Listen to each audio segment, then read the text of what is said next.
Hey, what's up, Jets fans? I thought I'd hop on really quick Monday night, a day removed from another brutal loss, fifth one in a row, and all I gotta say is the circus continues, right?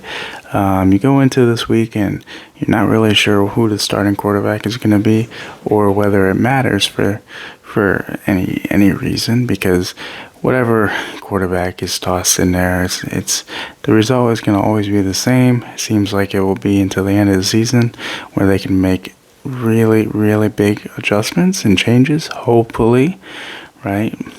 But anyway, so it was tweeted today, right, that apparently the Jets reached out to Zach Wilson to ask him basically if he would be willing to start this week, right, this upcoming week, and he was reluctant. So take it from a face value, take what you will from that. What I take from that is, well, I mean, I'll share what I take from that, but it was kind of denied by Coach Saleh during his press conference. No shock there, even if he is lying or not. You're not going to come out and openly admit that, because that would be bad PR for Zach Wilson's end. Basically kind of giving up and quitting on the team. But what I found is, also it was reported, right, that he wanted to avoid injury, which can make sense behind this really bad offensive line, right? You were going to be running for your life behind this makeshift offensive line, one that I think played a lot better, right, this past week than the weeks before. But that's not saying much at all. It's still a very bad, very injured offensive line. So I kind of see both sides, but at the same time, I'm not getting paid millions to play quarterback. And if I was, I'd probably be more willing to play, even if, I'm being chased by 300-pound men, right? Even if all that. And, if I put my shoes in someone who loves the game as much as a starting quarterback, or at least a top 2 pick in a draft, right, has got to love football that much. One thing, I can say this, right, either that report is false or Zach Wilson is completely ruined, because if you're in the NFL, you obviously got to love football. You can make the case, okay, there was Jay Cutlers of the world, where kind of treated as a paycheck, right? The passion isn't as heavy as other players, but the fact that you don't even want to have a chance to be thrown in there to show people what you got,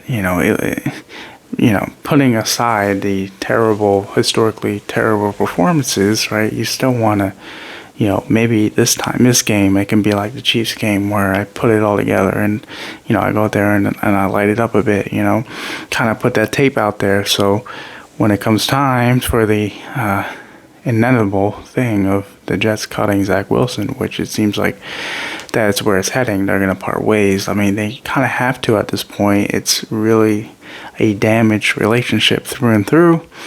Sort of like the Sam Darnold gig, but this just feels 10 times worse. So maybe like you put some good tape out there, maybe someone like Kyle Shanahan, or you can sit under a high-flying offense, sort of like Trey Lance, right? Got traded to the Cowboys, where now it's his opportunity to actually have a redshirt year or a few years and learn, and maybe you could pull a Geno Smith, or in your 5th or 6th year, you come out and you can be a decent, starting quarterback. But so it just tells me that if that report is true, Zach Wilson is a broken quarterback, a broken person, and they completely ruined him. And it's kind of a toxic type of relationship through and through, where it never really is he was mean to me, but she was the saint, or she was mean to me, but I was a saint. It's with any toxic relationship, usually, most of the time, both parties were terrible to each other. So Zach Wilson was not a good quarterback, and the Jets did not build around him. You know, it's funny. I remember when Joe Douglas called when he got drafted, and he said this team will build around you and lift you up. Well, that hasn't happened, Joe Douglas. How has it? I mean, your promise, you did not come through with your promise, because this O-line is terrible, and there's no weapons besides Garrett Wilson on the field. If you want to count Breece Hall, but it seems like Breece Hall is still not getting over his injury, either that or he's lost a step, but he has been struggling, aside from maybe a few passes through the air this portion of the season. So, Joe Douglas, you failed him. Zach Wilson, you failed us, because I mean, you look at Trey Lance, where they don't have as many weapons, or, you know, they were coming into the year where they weren't projected to do well, and you get a really good quarterback, like he's the one type of guy, and it doesn't matter. He's going to lift everyone up, like the Texans case, right? So, I mean, Zach Wilson's not a good quarterback, and the Jets organization did not treat him well, nor are they a good organization. So when you got bad among bad, well, you get this clown show circus that we're getting right now. So, welcome back to the circus, right? You thought it would never revisit itself, and you thought the A's years nothing would be as bad as that, but hey, the Jets team is full of new surprises. Just now we're kind of the laughing stock. It's an utter embarrassment, and I'm just, oh boy, let's just fast forward to the end of this year. I mean, I'm looking forward to watching the playoffs, watching good teams play, watch Super Bowl, and I kind of just want to put this season behind me, much like most Jets fans, and I'm sure the Jets organization does as well. And hopefully next year, well, all we got is hope at this point. Another year of hoping and looking ahead. But anyway, I just thought to hop on, because this report is just, you got he said, she said between reporters and Coach Saleh and other.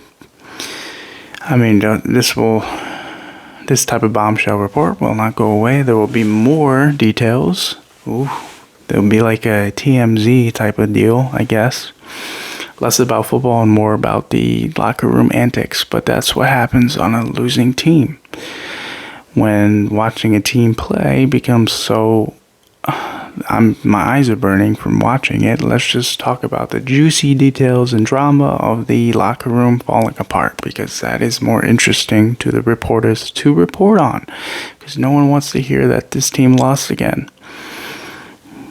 I don't want to hear about it. So let's just so either it was a he said, she said game of telephone, where things got kind of taken out of context and just snowball effect into this, where we're now thinking Zach Wilson's like, I don't want to play. I mean, it could, for all we know, he's like, no, that's not true. I you know, if I'm being called up, I will play. You know, it very well could be a case where, yes, he is reluctant, because, I mean, he's a broken player at this point, you know, and the Jets aren't a good team, and they're heading nowhere. So, yeah, anyone would be reluctant playing. But it doesn't mean he's going to deny it, like, and say, no, I'm not going to play. Like, it probably is, you know, if he's asked, he will play. Whatever. Just end it. Come on, let's just... We're almost through it, right? We're not almost through it. we still got lots of football left, unfortunately. Well, hopefully some good comes out of it. We get some, I don't know, tape on upcoming players. I don't know what a tankathon. We're top six pick, and if we lose out, we definitely have a top 5 pick. So I guess that's what you gotta look forward to. So like we wanted to tank for Trevor, well, I guess we tank for Marvin Harrison Jr. Yeah, whatever. Trade down, get O-line. I don't know. We'll have to talk about it, because that's what Jets fans love to do. They love to try and talk about how to fix this broken team every year. But anyway, that's the video. Have a good night. talk to you later, Jets fans.